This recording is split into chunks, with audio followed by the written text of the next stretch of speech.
Good morning, everyone. As Esther said and nicely introduced me, I am Eleonora Mura and I work for an international NGO called Arigato International.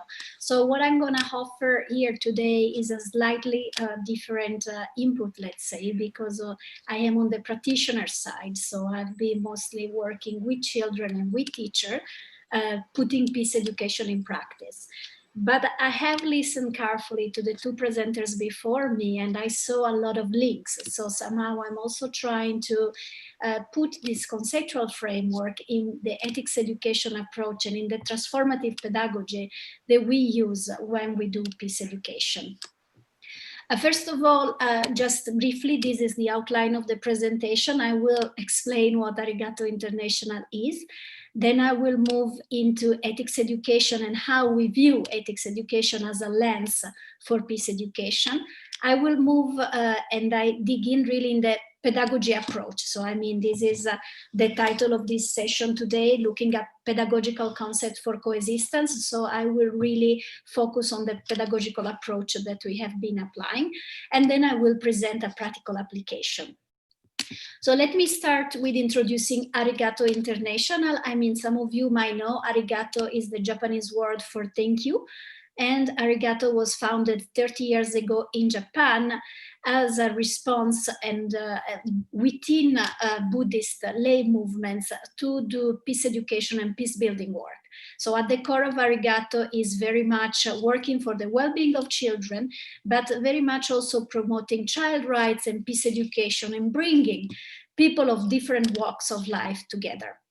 Arigato has a few offices. I am representing today the Geneva office, but Arigato headquarters are in Tokyo, and we also work in New York and Nairobi. And we convene what is called the Global Network of Religions for Children. And this is a grassroots network that brings different grassroots movements of different religions together to work interfaith for the well-being of children. Esther briefly mentioned the ethics education and the program we have that is called Learning to Live Together. So I would really like to explain here that what we view as ethics is not much the study of the philosophy of ethics, but is rather really focusing on building positive relationships and on creating spaces for dialogue and for those positive relationships to happen across and among people of different religions and different cultures. So the ultimate goal of this program is really for children to live in solidarity, but as well as to be empowered to make ethical decisions. And there is very much the connection to nurture the spirituality as an element that is innate in children and that is also different from religion. So it's really the spiritual element. And one a component that is very much embedded in this approach is the agency of the child and the empowering of the child to make positive contributions to transform their communities. And if I may quote now Professor Anand Beck, is really the capacity to engage children, to go back to the square, if you want, and take in those public places to display their identity, display how identities can be different, but also appreciate these differences and work in solidarity for bigger goals also and for change in their communities. That's why we see ethics education really as a crucial element for education for peace in a multi-religious context. And we promote a new and dynamic way of thinking about ethics. So it's very much living the ethics and living the ethical demands of responding to our context and to the context and to the issues of plural societies. And in this sense, again, I would like to remind how important it is, for example, to talk about the sensitive issues. So not to isolate them, but to really discuss and talk them and dissect them in the classroom. So for us, when we talk about ethics education and in an interreligious and intercultural way, we're not talking about teaching about religions per se or about the different cultures per se, but we're really talking about an approach that looks at the positive relationships at the center of it and does it in an intercultural, interreligious ways that affirms diversity, but that most importantly affirms dialogue and communication within oneself. And here again, I would like to thank also Professor Anand for his emphasis on the cultivation of a robust sense of self, because with this program, what we want to do is not to cancel one's identity to make a global citizenship identity, but actually we want to cultivate this sense of self, this sense of identity, but as well as the importance of appreciating the other identities of others and connecting with others in an ongoing process that is both of individual learning about oneself and about how oneself can contribute to peace in their context, as well as collective learning. So the purpose of transformative pedagogy now, because so ethics education is the context in which operate, is the framework that we have designed, but then how do we apply it in our work for teachers is really using the transformative pedagogy approach.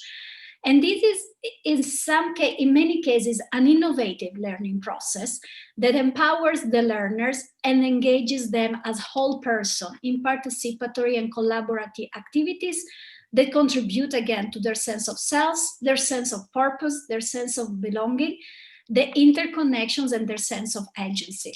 So in order to reach this goal and purpose of the transformative pedagogy, it's very important, of course, to look at the role of teachers.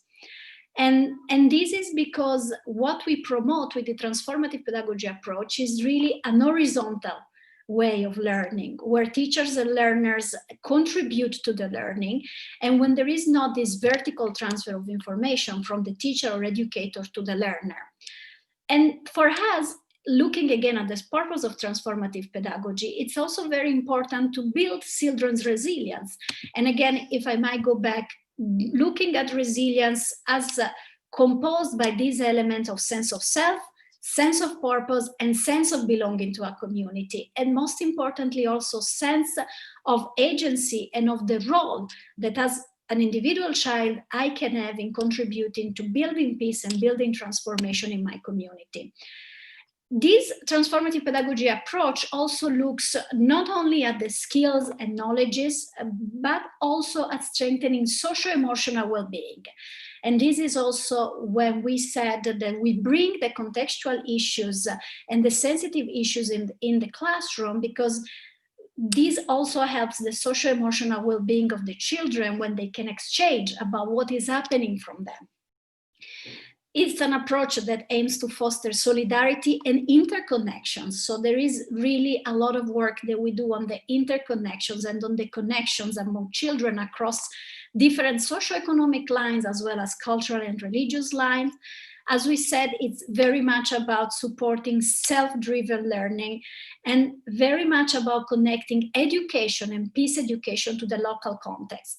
Because in this approach, peace education cannot be limited to the classroom or to the school, but it really has to extend and to use the so-called whole school approach to really extend to the communities and be linked to what is happening around the students.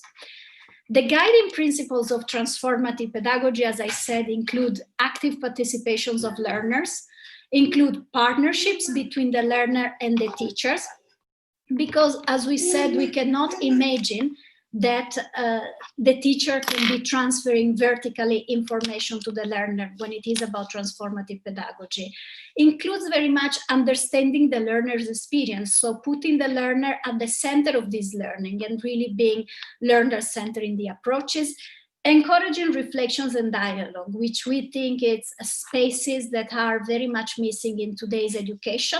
So there is not much spaces for reflections and dialogues where the learners can freely express themselves, can think critically about issues that are affecting their context. And therefore really helping learners generate their knowledge together. So when we look at this guiding principle, really what we promote with the transformative pedagogy in a way is a mind shift of how the learning is conceived and also of the role of the teachers and the educators, particularly in how they see the child, also particularly in how the learning takes place, as the learning really in the transformative pedagogy taking place in a more autonomous way, taking place in connections with other and working collaborative with other, and also really highlighting the learners' ownerships of these experiences and of peace education.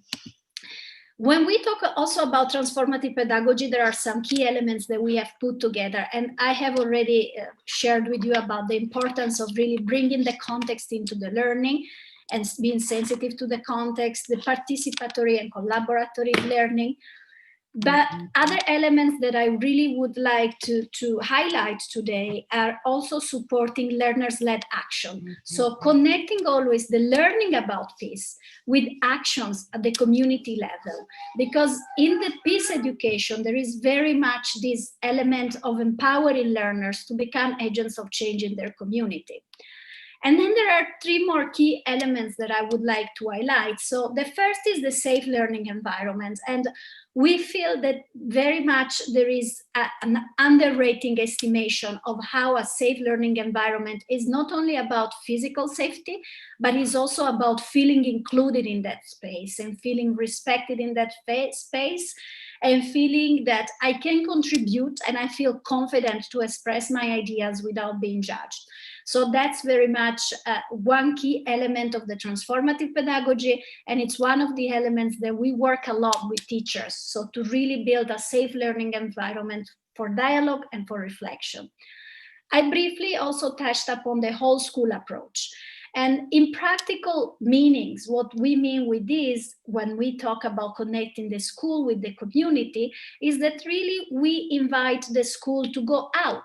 So for example, when it is about inter-religious learning, we invite teachers to maybe organize visits in different places of worships, or to invite people from different religious backgrounds to offer some lectures or presentations in the classroom.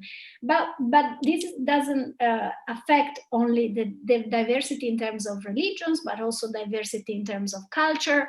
So maybe bring the different cultures together in the classroom, at cultural breakfasts. But this is also important for getting children engaged in the public life.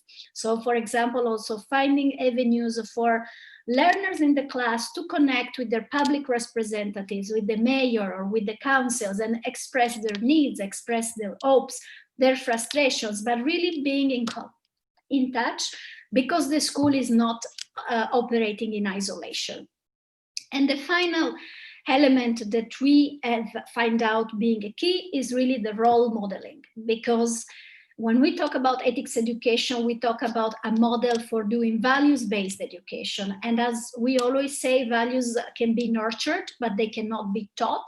So teachers have also to embody these values, and role modeling is really key. And this is where the journey for transformative pedagogy for peace really starts with teachers being self-aware of the biases that they bring in the classroom, and really doing a lot of work on their own in order to bring peace to the classroom, and in order to transmit and nurture values to the learners. So when we look at the important element of safe learning environment, and we said already some of these things, but today I would really like to focus on the inclusivity, because we're talking about peace education, and inclusivity is really a central element of this. So how we can encourage diversity. So we don't shy away from looking at diversity, but we encourage the sharing of diversity, but making everyone feeling welcomed and feeling valued. And I think I cannot emphasize enough the importance of feeling valued and appreciated when we talk about diversity and when we talk about peace education in a multi-religious context, because very much of what Professor Anand highlight as exclusion and isolation of views comes sometimes by those views being not valued and not appreciated when there is a sharing. So really, when we talk about safe learning environment, it's an environment that encourages the discussions, that encourages putting the issues on the table, encourages diversity, but it makes this diversity being appreciated. And it makes the learners being confident about their identity and about their diversity.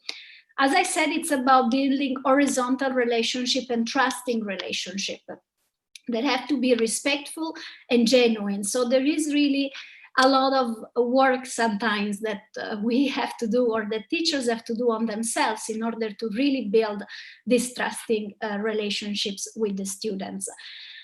And then there is one element that is often very sensitive because it goes and it speaks about the root causes of violence, about the structural causes of violence in the different society, looking at the power dynamics that are not only between minority and majority power groups, but it's also across ethical lines, cultural lines, religious lines, and gender. So these are whole sensitive topics, again, that might or may not relate to the context, depending on where we are. But these are topics that, in our opinion, need to be brought out and discussed with the students in a safe way, and that contribute to make that safe learning environment an open space for sharing. So I think, I mean, this was a short introduction, let's say, of the transformative pedagogy approach, but just to recap on some of the most fundamental elements, we take an holistic view of the child. We foster the interconnection between the learners and the capacity to work together with others. We bring the local context to education, and we really try to promote this approach where teachers are facilitators of the learning, but there is an horizontal relationship and a trusting relationship that is built between the teachers and the learners. And this connects very much also with education for sustainable development. As I said, the last part of my presentation was gonna look about a practical application. And in particular, I wanted to talk about a collaboration that Arigato started 4 years ago with the UNESCO International Institute for Capacity Building in Africa. So we have worked across different African countries, and we have worked mostly with teachers in the secondary school level.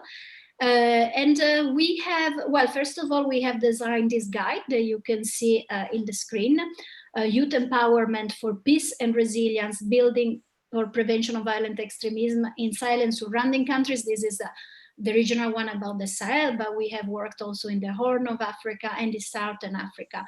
And I cannot really stop to emphasize how important is really the learners' empowerment, in this case, the youth empowerment, because we are talking also about adolescents and beyond, to build their resilience, and how resilience building for us, so connecting with identities and sense of belonging, is really at the core of peace education. And in this case, we start with the capacity of teachers. So we want to empower them on how education for peace and education for peace building is important. And some of the elements we offer are, for example, concentrating on the analysis of conflict. Because as we said, bringing the conflict, bringing the discussion about the conflict, understanding the conflict in the classroom is very important and is a crucial element of peace education in our approach. In the guides, we also... Eleonora, I've got 2 more minutes. Yes. 2 more minutes. In the guide, we also discussed the transformative pedagogy elements. We give practical tools also to assess this learning, because what we found out in our experience as practitioners is that very much sometimes peace education is not practiced in schools because there are no ways of assessing it. So we also give tools to assess the behavioral changes in the students, to assess decreasing level of violence, for example, in the classroom.